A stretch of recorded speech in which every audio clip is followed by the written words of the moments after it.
Bonjour à tous et bienvenue ce matin sur Europe 1 de 9h à 9h30 et sur CNews de 9h à 10h30 pour l'heure des pros.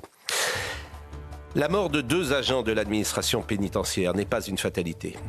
Elle illustre l'hyperviolence de notre société dont le pouvoir ne prend pas la mesure.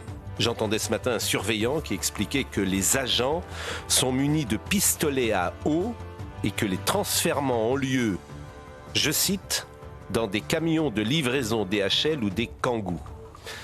Ce drame montre aussi combien une guerre est déclarée sur le territoire entre les trafiquants de drogue et l'État. Quand il y a quelques semaines, un procureur a expliqué que cette guerre était perdue sur le terrain, son ministre de tutelle, M. Dupond-Moretti, l'a rabroué. Il y a des vérités qu'il faut cacher en France. Cette tragédie dévoile encore le profil d'un condamné multirécidiviste qui a commencé sa carrière, si j'ose dire, entre 11 et 14 ans. Avec des infractions classées sans suite, il était mineur. Le mot immigration n'est jamais prononcé depuis hier. Le lien entre immigration et délinquance est tabou.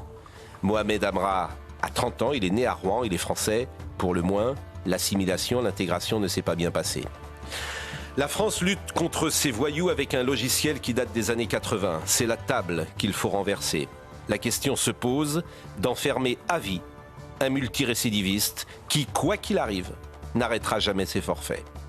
Prison ultra sécurisée, réponse pénale répressive, lutte contre la drogue, il faut tout repenser. La question se pose enfin de la responsabilité de ceux qui nous gouvernent. Nous serons intraitables, la République est attaquée. Toutes ces phrases restent sans lendemain. L'émotion de M. Dupond-Moretti ne saurait faire oublier qu'il est responsable de son administration et qu'il peut agir, lui, comme tous ceux qui gouvernent, pour changer les choses. Ce qu'ils ne font pas, par conviction, par aveuglement ou par lâcheté.